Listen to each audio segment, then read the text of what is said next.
Hi,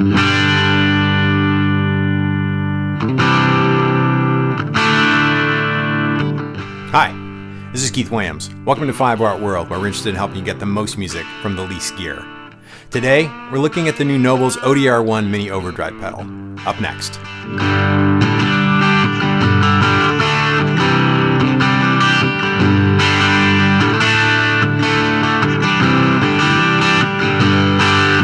Before we get started, let me do the required "this is not a paid review" language. The pedals were not sent to me for free. I bought them all, and I am not affiliated with the company in any way. This is just my honest review. The Nobels ODR-1 is likely the best overdrive you've never played, but they seem to be a studio secret weapon that deserves a look. And a new mini pedal version of a classic always gets my attention. Nobels is a German company, but the first ODR-1s were built in Korea in 1991. They were then subsequently built by the same company in China. They've gone in and out of production, and the different versions and colors and graphics following along those changes in location and manufacturer. But the circuit has remained the same design throughout, including the new Mini.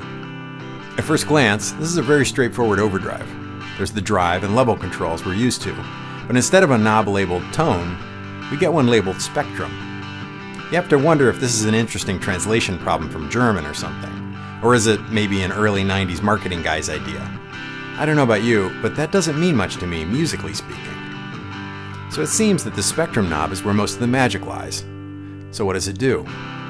Gleaned from my research and my direct experience, the spectrum knob dials in more low mids while it increases treble content. I tend to dial mine until the highs sound very much like they do without the pedal on, often somewhere between 2 and 4 o'clock, but that's just me with my rig. Never an expensive pedal, the full-size ODR's roadworthiness was a concern. Switches, jacks, and pots feel a little iffy. Still, you routinely see them on the pedalboard demos featured by players on the excellent True Tone Lounge episodes with Zach Childs. The pedals sometimes rehoused with new jacks, pots, and true bypass added. This new mini pedal might make the rehousing unnecessary.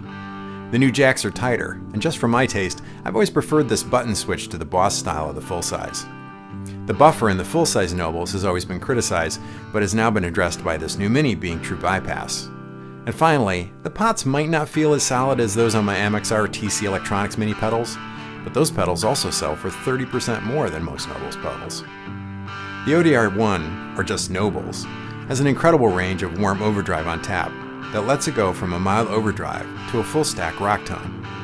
As one Telecaster forum member put it to me recently, that variety of tones is likely why it's so popular at studio players in Nashville and LA, where you need to be able to cover a lot of bases with not many drive pedals on your board.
Another complaint is that they all sound different, and this is more or less true, and there's two reasons for this reputation.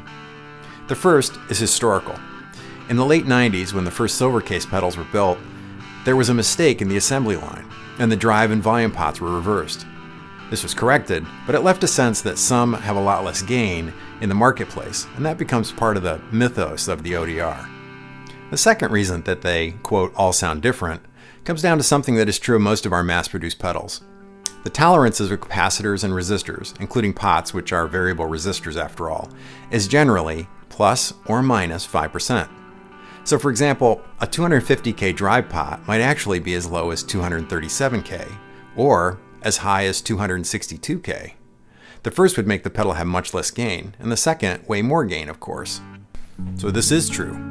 They are all a little bit different. But as this applies to all mass-produced pedals, so are all tube screamers, or blues drivers, or Zen drives for that matter. Because I'd had the full-size pedal, when the Mini came out, I ordered one right up. But because of all the questions about variation, I then ordered 2 more. I wanted to see if in my very small sample set, I'd hear or feel any variation in the way the pedals responded. And I did see a slight difference. But really, it was nothing I couldn't dial out by turning the knobs on the pedals.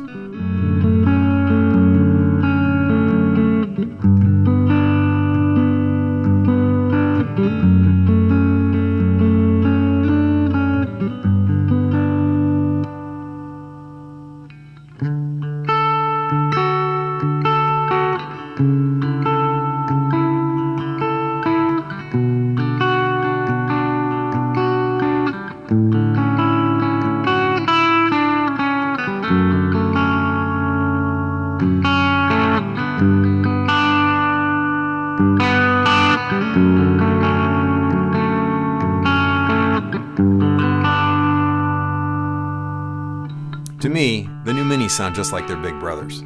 And yes, there does seem to be the slightest difference in the amount of bass. A little bit less, but many folks had complained in the past that there was too much bass in the original circuit anyway. Once I started turning the spectrum knob, the difference between the full size and the Mini were very hard to discern. And the Mini just sounds great to me. The original marketing of natural overdrive sounds right, and it makes sense that people fall back on that language to describe it. Or they'll say, it responds very much like an amp. And that is likely the highest praise we have for an overdrive pedal. The Nobels has long been mentioned as a golden OD for Telecasters, almost in the same breath with the boutique Crowther Hotcake. It fattens up single coils, adding low-mid depths to the bell-like top end already there. And some say that it's too dark with humbuckers. But usually, when I've been showing the Nobels to a buddy the first time, their response is, it's kind of dumble-y, isn't it? Having never played an actual Dumble, but having spent many hours listening to Ford, Carlton, and Lindley play theirs, I'd say yes, there is a certain amount of that chewiness here with Buckers. My playing examples are one thing, but if you want to hear an example of a player using a Nobels to great effect, check out Guthrie Trapp's 2 excellent solo records, where he plays the pedal with his Fender amps, his Telecasters, and his Gibson 335. I'd say that probably the 2 Nashville session guys that have brought the Nobels back to the world's attention are Tom Bukovac and Guthrie Trapp. Those guys ought to be getting a piece of the action on this new surge of interest in the Nobels. For all these reasons, and likely the same reason that this pedal is on almost every session board you might see, I'll be adding a Nobels Mini to my modest pedal board. I'll be doing additional demos of the ODR-mini with my Vox AC10s, and my FYD amps Gibson GA40 clone in the future, but I've had a number of people asking me about this new drive pedal, so I wanted to get this first tasting out there. Hope you enjoyed it. Thanks for checking out my video on the new Nobels ODR-mini Overdrive pedal. If you liked the video, hit the like button, and if you haven't subscribed yet, go ahead and hit that too. Until next time, thanks for being part of the 5 Watt world.